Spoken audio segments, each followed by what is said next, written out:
नमस्कार दोस्तों, मैं सिद्धार्थ पटेल आप लोगों का स्वागत करता हूं आपके अपने यूट्यूब चैनल से दूसरी कीमत पे। दोस्तों रीजनिंग का हमारा पार्ट 13 है। इसके पहले ऑलरेडी पार्ट 29 तक बन चुका है। तो अगर आपने वो मोस्ट इंपॉर्टेंट वीडियो नहीं देखी है तो इसका प्लेलिस्ट का लिंक हमने नीचे डिस्क्रिप्शन में साथ ही साथ आई बटन में दोनों जगह आपको प्रोवाइड कर दिया है।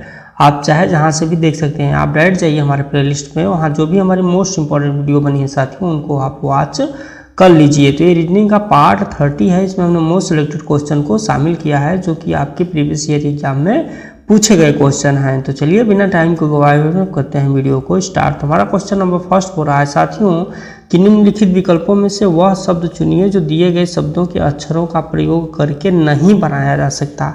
ठीक है, आपसे एग्जाम में दो तरीके क्वेश्चन पूछा जाता है इस तरीके का कि एक वो शब्द जो बनाया जा सकता है, एक वो शब्द जो नहीं बनाया जा सकता। तो इसमें फिलहाल वो पूछ रहा है कि नहीं बनाया जा सकता।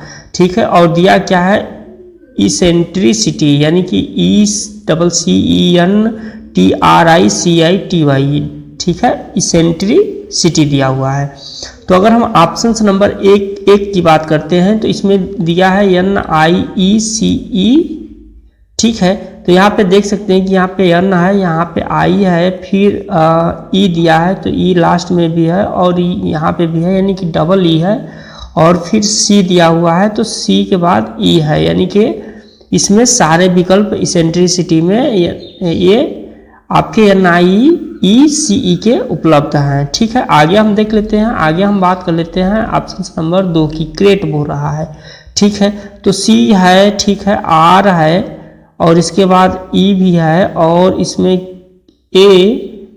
A नहीं है साथियों। क्या है, इसेंट्रिसिटी में कहीं पर भी A नहीं है, यानी कि ऑप्शन नंबर 2 जो है वो नहीं बन सकता, करेक्ट नहीं बन सकता, क्योंकि इसमें कहीं पर भी क्या है A नहीं दिया हुआ है। ठीक है, इसलिए इसका करेक्ट आंसर ऑप्शन नंबर 2 हो जाएगा। ठीक है, तो पूछ रहा था कि कौन सा प्रयोग करके दिए गए विकल्पों में से वह कौन सा विकल्प है जो कि इसेंट्रिसिटी से नहीं बनाया जा सकता। तो करेक्ट नहीं बनाया जा सकता क्योंकि इसमें क्या है साथियों A नहीं दिया हुआ है, इसलिए इसका करेक्ट आंसर हो जाएगा ऑप्शन नंबर 2। बाकी 3 भी बन जाएगा और 4 भी बन जाएगा। बढ़ते हैं नेक्स्ट क्वेश्चन की तरफ।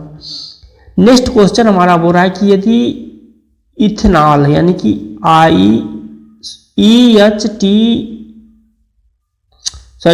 ETHANOL को किसी कोट में HWKDQRO लिखा जाता है तो MIX को उसी कोड में क्या लिखा जाएगा।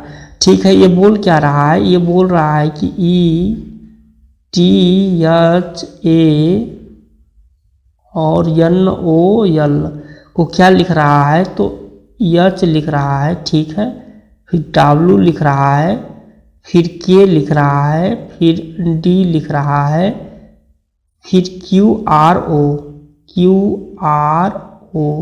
ठीक है, तो यहाँ देख सकते हैं E लिखा है। E कितने नंबर पे आता है, 5 नंबर पे। कितने नंबर पे आता है, 5 नंबर पे, जबकि H आता है 8 नंबर पे। T हमारा आता है 20 नंबर पे साथियों, जबकि W हमारा कितने पे आता है, 23 नंबर पे। कितने पे, 23 नंबर पे। उसी क्रम में अगर हम आगे बात कर लेते हैं तो H आता है हमारा 8 नंबर पे और K हमारा आता है 11 नंबर पे। A हमारा आता है साथियों 1 नंबर पे और D हमारा आता है 4 नंबर पे। N हमारा आता है कितने पे, 14 नंबर पे। ठीक है, और Q कितने पे आता है, OPQ यानी कि 17 नंबर पे। ठीक है साथियों, उसी क्रम में आप आगे अगर O को देखते हैं तो O आता है 15 नंबर पे, तो यहाँ पे आ रहा है 18 नंबर पे। ठीक है, L की अगर हम बात कर देते हैं तो L आता है 12 नंबर पे और यहाँ O आया है 15 नंबर पे। ठीक है साथियों, यानी कि हर में क्या किया है साथियों कि ये हर में प्रत्येक में 3 जोड़ा है। क्या जोड़ा है कि 3 जोड़ा है। जैसे कि शुरुआत में E था तो 3 जोड़ करके 8 बना दिया यानी कि H आ गया। T था 20 नंबर पे तो उसमें 3 जोड़ करके W बना दिया यानी कि 23 आ गया। आगे H है 8 नंबर पे तो उसमें 3 जोड़ा तो 11 यानी कि K आ गया। आगे है A है 1 नंबर पे तो इसमें 3 जोड़ा तो 4 आ गया यानी कि D आ गया। आगे N है 14 नंबर पे तो 14 में अगर हम 3 जोड़ देते हैं तो 17 पे हमारा Q आ जाता है।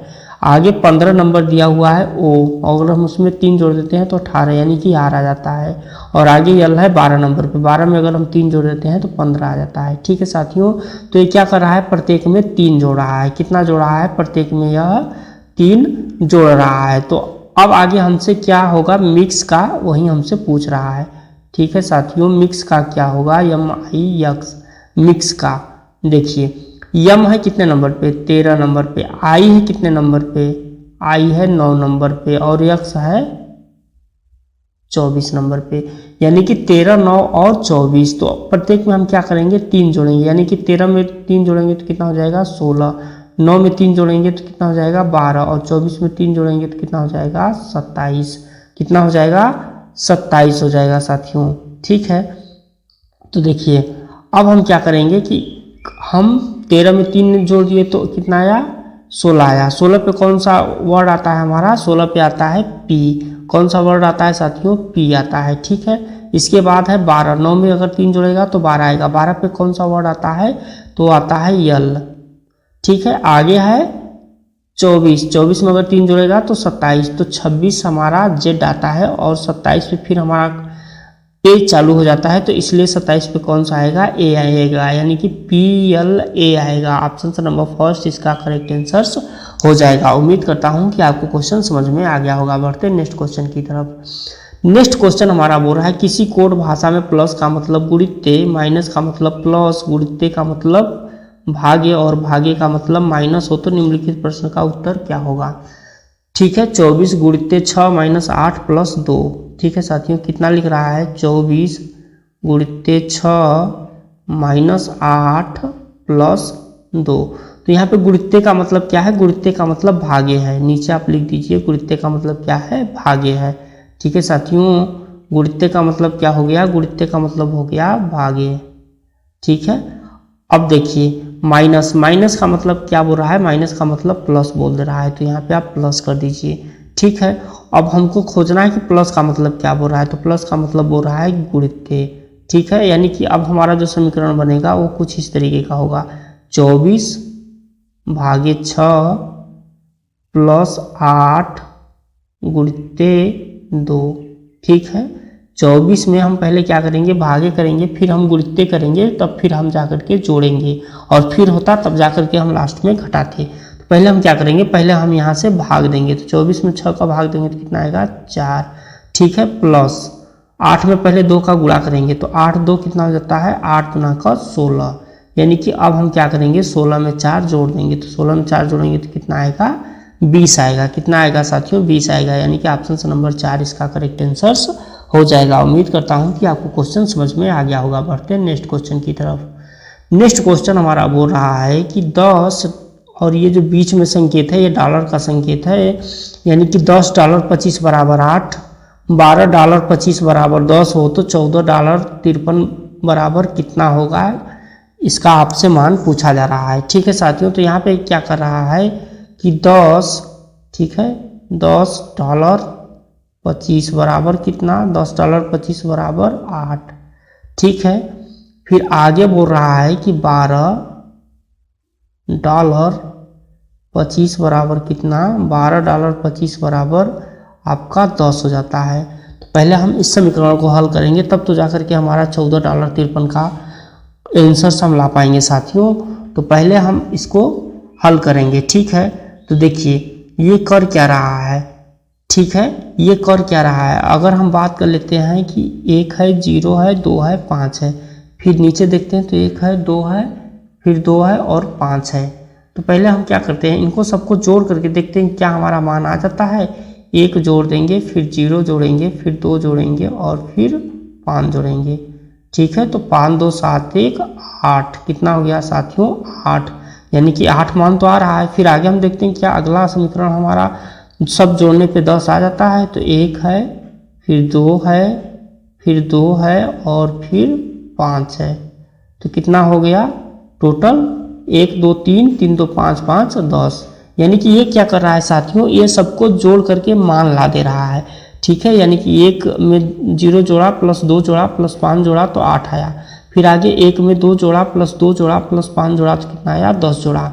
तो उसी क्रम में आगे हम क्या करेंगे, 1 है, इसके बाद 4 है, इसके बाद 5 है और फिर क्या है, फिर 3 है, यानी कि 5 4 9 3 12 1 13, यानी कि अगर हम इसको जोड़ेंगे तो कितना आएगा मान 13। कितना आएगा साथियों 13, यानी कि ऑप्शन नंबर फर्स्ट, यानी कि ऑप्शंस एक इसका करेक्ट आंसर हो जाएगा। उम्मीद करता हूं कि आपको क्वेश्चन समझ में आ गया होगा। बढ़ते हैं नेक्स्ट क्वेश्चन की तरफ।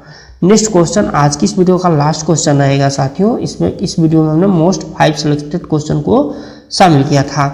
तो नेक्स्ट क्वेश्चन आपको एक ग्राफ दे दिया गया है और ऐसे ग्राफ को सॉल्व करने के लिए 2 मेथड अपनाते हैं। या तो ये सॉल्व इधर से इधर के बीच में होता है, या तो ये सॉल्व ऊपर से ऊपर के बीच में होता है। ठीक है साथियों, या तो सॉल्व ये ऊपर से लेकर के ऐसे नीचे की साइड में होगा, या फिर ऊपर यानी कि दाएं और बाएं की साइड में, या अप और डाउन की साइड में इसको हम सॉल्व कर सकते हैं। ठीक है साथियों, तो देखिए अब यहाँ पे अगर हम बात करें तो 45 है, 12 है और नीचे 57 है। इधर 11 है, 0 है, फिर 11 है, 1 है, 1 है, फिर क्या होगा ये हमसे पूछा जा रहा है। अगर हम 45 में 11 जोड़ देते हैं तो यहाँ पे 46 लिखा होता, तो हम जोड़ करके निकाल देते। उसी हिसाब से अगर हम 12 में 0 जोड़ते तो यहाँ पे 12 लिखा होता, तो ये भी निकल जाता। तो ये हमारा समीकरण दोनों संतुष्ट हो जाते, तो हम यहाँ पे जोड़ करके इसका मान निकाल देते। तो ये ऐसे नहीं जोड़ रहा है। फिर हम इधर से इधर के बीच में जोड़ करके देखते हैं। ठीक है साथियों, अगर ये 45 में 12 जोड़ा तो कितना आया, 57 आया। ठीक है, 45 में अगर 12 जोड़ा तो 57 आया। आगे देख लेते हैं, 11 है, अगर 11 में 0 जोड़ेगा तो कितना आएगा, 11 आएगा। यानी कि ये दोनों क्या है, समीकरण हमको संतुष्ट कर रहे हैं। 45, 12 और दोनों को अगर हम जोड़ देते हैं तो कितना हमारा मान आ जाता है साथियों, 57 आ जाता है। कितना आ जाता है, 57। उसी हिसाब से अगर हम ग्राफ 2 को अगर हम देखते हैं कि 11 में अगर हम 0 जोड़ते हैं तो कितना आता है, 11 आता है।